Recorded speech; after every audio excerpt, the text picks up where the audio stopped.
Hello friends, welcome back to my YouTube channel. तो कैसे हैं आप लोग? आई होप कि अच्छे होंगे। मैं भी एकदम बढ़िया हूँ। और आज मौसम बहुत बढ़िया हो रखा है, बाहर तेज धूप लगी हुई है, नीला आसमान देखने को मिल रहा है। तो जो है आज यहाँ बिल्कुल भी पानी नहीं आ रहा और यहाँ ऊपर तो बिल्कुल भी नहीं आ रहा। नीचे पहले थोड़ा बहुत आता था पर आज वहाँ भी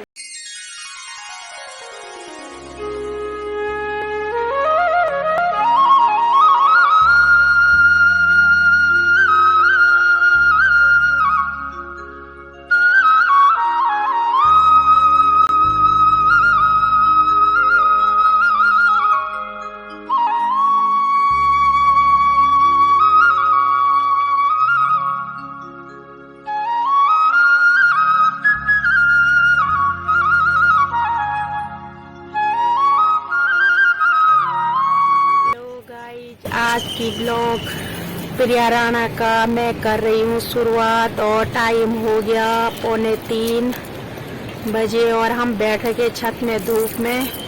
यहाँ चंद्रापुरी का व्यू ऐसा है कि 11 बजे धूप आती है, 1 बजे तो अच्छी धूप रहती है। और उसके बाद क्या होता है, जैसे 1 बजे बाद इतनी हवा चलती।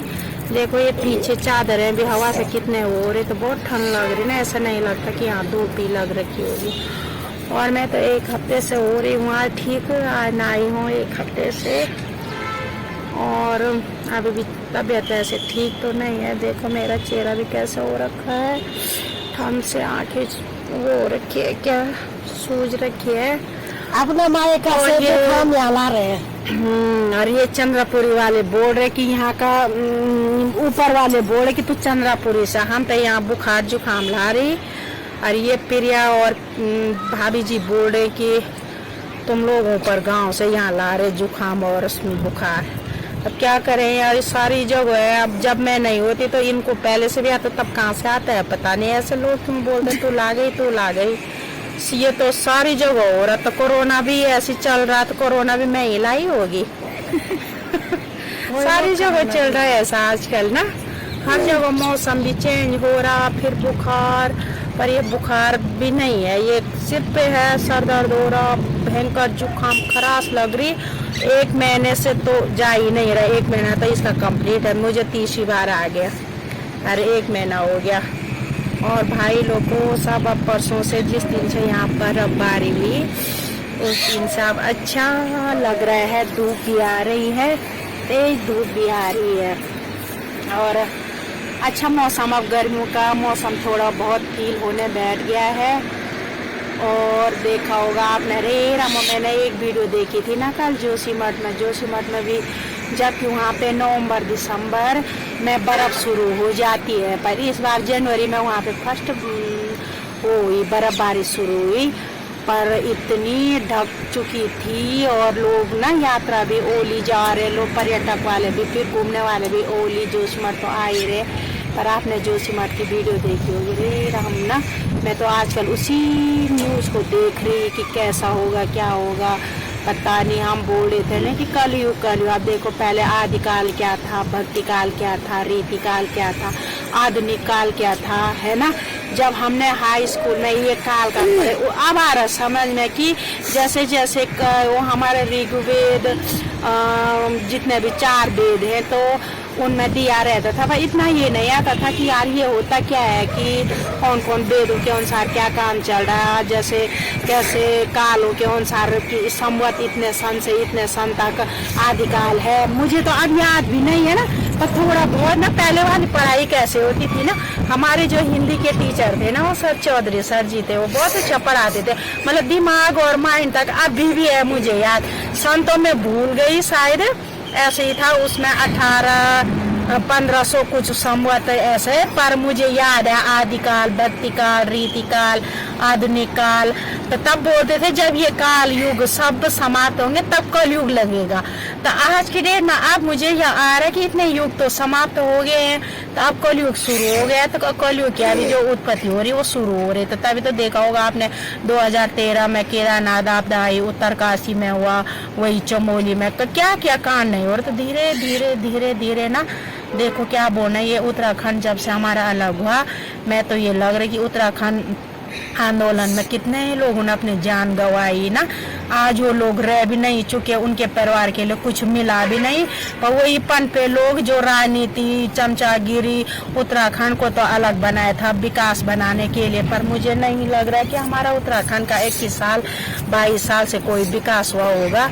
विकास की जगह यहाँ विनाश ही हो रहा है। भाई क्या बोलना, मुझे तो कुछ समय हमारे उत्तराखंड देवभूमि पर पता नहीं किसकी नजर लगी। मैं तो बोली जैसे हम ना उस टाइम रहते थे जब यूपी में थे, तो मुझे तो ऐसे लगता था यूपी में इससे बड़े यूपी में ठीक थे हम लोग, क्योंकि कम से कम ऐसा दौड़ भाग इतना फैसिलिटी, एक दूसरे को खाने के लिए तैयार, दूसरों को अच्छे ढंग ना कहीं मतलब कुछ ना कुछ वो करना ही पड़ता था। हर चीज झेलने ही वाली बात थी। स्कूलें दूर थी, हॉस्पिटल नहीं था। आज की डेट में उस टाइम होना था प्लान खेती पर। अब क्या कर रहे हैं कि सब कुछ होने के बावजूद भी घर घर गांव तक सड़क चले गई, हॉस्पिटल हो गए, स्कूल पता नहीं अब लोग भी क्यों पलायन हो रहे। अब पलायन हो रहे तो उन बच्चों को ऐसे मतलब नहीं बोलते कि दूसरे के सारा पे चलना, तो वो तभी इंसान कामयाब नहीं होता। एक दिन हम डंडे के सहारे चलेंगे, एक दिन वो डंडा सूख के तो टूट ही जाएगा। तो ये ही वो लिए कि आज हमने खुद अब हम भले बोले कि बच्चों का विकास, जो पढ़ने वाला बच्चा होगा वो घर में रखो बाहर रखो, जिसकी जिज्ञासा होगी। हाँ इतना मैं कह सकती हूँ कि थोड़ा आउट नॉलेज में अंतर तो है ही है। थोड़ा ये है कि बाहर का नॉलेज आउट नॉलेज, पर बुद्धि का तो पढ़ने लिखने का तो ये है कि भाई कहीं भी रखो। आज के डेट में देखो उत्तराखंड के बच्चे जो गांव में पढ़ रहे, जो मेहनत होंगे, जो उन पर लगन होगी जिज्ञासा होगी, तो कहाँ नहीं निकल रहे। और जिन पर जगह उनको बाहर भी दे रहे ना, फैसिलिटी दे रहे, माँ बाप सब करके रखे हैं बच्चों के लिए, मकान से लेकर जमीन से लेकर, बस वो बच्चे लग जाएंगे तो ठीक है। नहीं कि हाँ साहब माँ बाप ने कर रखा, तो माँ बाप की कमाई कब तक खाएंगे कोई भी। अपने बचपन से अभी तक कमाई पता नहीं कैसे करके 1 रुपया करके बूंद बूंद से गड़ा भरा होगा। आज जोशीमठ का मैं रोज आजकल वही न्यूज देखती हूँ। अब सरकार को तो क्या जा रहा है, बीती तो उसके जिसका मरता है वही जानता है, उसी को पता होता है कि नहीं जिसकी कहानी। बाकी तो क्या एक दिन बोलेंगे सरकार, 2 दिन बोलेंगे, 3 दिन बोलेंगे, चौथे दिन हाँ साहब। अब लोगों ने कितनी कमाई कर, रोजगार का साधन था लोगों का, मकान इतने बड़े, वो होटल गए हैं, मलारी होटल था, क्या क्या सब चीज मैंने देख रही जैसे प्रत्येक दिन न्यूज में ना। तो वही नहीं कहीं भी, यही हमारे केदारनाथ आपदा में भी लोगों का कितना नुकसान हुआ, कौन सा सरकार ने इतनी भरपाई करी है। अपना रोजगार चला रहे, अपना हो रहा, पर वही है कि पहाड़ में ना बोले तो करना तो है यार। भगवान जी तो एक ही न एक दिन सत्यानाश अपना तो दिखाएंगे, अपना काल महाकाल रूप तो दिखाएंगे ना। तो कौन रहेगा ऐसी गंदगी में, जहाँ गंदगी होगी, अगर हमारे अंदर हमारे मकानों में हमारे कमरों में गंदगी फैल, क्या हम उस गंदगी में रह पाएंगे। तो वही है ना, भगवान कहीं ना कहीं कलयुग में तो वो अवतार दिखाने है भाई। तो अत्याचार हो गए ना हद से भी ज्यादा ऊपर। ये बोल रही है अभी आ रहे, अब देखो हम इस पहाड़ में रह कर बोल रहे पहाड़ी है, बल पानी भी हमें अब खुद यहाँ पे टाइम का पानी मिल रहा है, नदी के बगल पर रह के भी टाइम का पानी मिल रहा, लाइट नहीं है। तो ऐसे जेने तो क्या है, क्या कौन से डैम बन रहे, कौन से सुरंगे बन रहे, और उन सरकार का अपना हवाला है। इतने तो 400-500 तो बिल आ रहा मंथली का है। तो क्या फायदा यहाँ वो डैम करके हैं, लोगों को नुकसान। सरकार ने तो अपना बेनिफिट करा और भगवान जी के दर वो कर दी, भूमि को बर्बाद कर दिया, और अपना आप में अपना देख लो। और अपने जो हमारे बिजली डैम करोड़ों में खरीद के बाहर बेच रहे, उन लोगों का भी वही बिल आ रहा था। या तो इधर वो होना था बिल्कुल मतलब बिल ये इनके फ्री होना चाहिए था उत्तराखंड में, या तो 100 रुपये ही परमानेंट ये होना चाहिए था है। अब सारी जगह कहाँ बचा रखी है, टिहरी में ऐसे हाल करें, केदारनाथ में ऐसी हाल हो रखे हैं, फिर भी अभी यहाँ खून से और इधर ये डैम बन रहा रखे, बेड बगड़ हो गया, तुम्हारा रेडी बैंड हो गया, अंदर पता नहीं वो सुरंग। उधर अब जोशीमठ में भी ऋषि गंगा का वैसे बर्बाद करा, वो NTPC वालों ने भी फिर वहाँ बद्रीनाथ विष्णु प्रयाग से वैसे बर्बाद कर रखा है। ऊपर की साइड भी ऋषि गंगा में आप लोगों को पता ही होगा है, वो रेडी गाँव क्या जिसमें वो पर्यावरण आपदा ना गौरा माता का है। गौरा माँ ने कि उन लोगों ने पर्यावरण बचाने के लिए क्या क्या नहीं करा था है।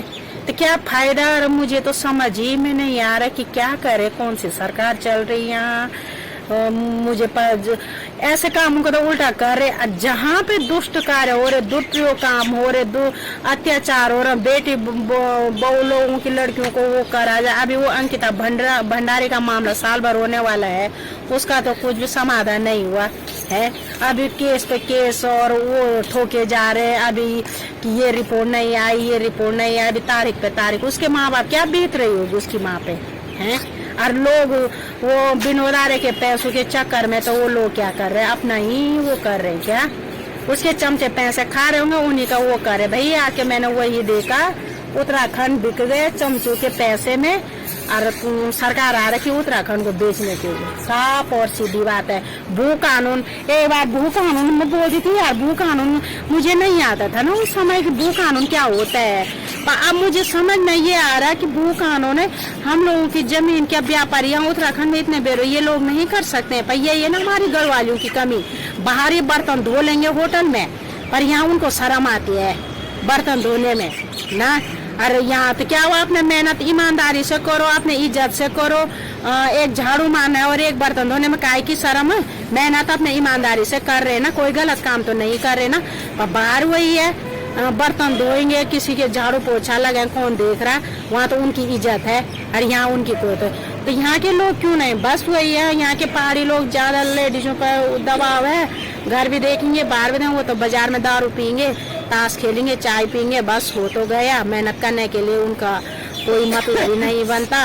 अब बाहर के लोग हैं, पंजाबी लोग हैं, पंजाबी लोगों को कहाँ आते हैं, चश्मा बेचते हैं, ताला चाबी बेचते हैं, चाकू बेचते हैं, मोमनन लोग हैं। आज वो मोमनन लोग इतने क्यों बसे यहाँ, कहीं गांव बस के व्यापारी, वो बाहरी के लोग क्या है क्यों है यहाँ बढ़िया लोग। यहाँ के लोग नहीं जानते थे, अपने जमीन दे दी 20-25 हजार में, लो आज रोजगार कमा रहे। वही बाहर के लोग इतने कैसे कमा रहे हैं, मुझे समझ में। यहाँ के लोगों के लिए तो कुछ भी नहीं कि हमारा उत्तराखंड बेरोजगार, तो कुछ सरकार का हो गया कमी पैसी, बेरोजगारी भी है ही, लोग मेहनत भी कर रहे, पढ़ाई वो कर रहे, सरकार का भ्रष्टाचार हो गया।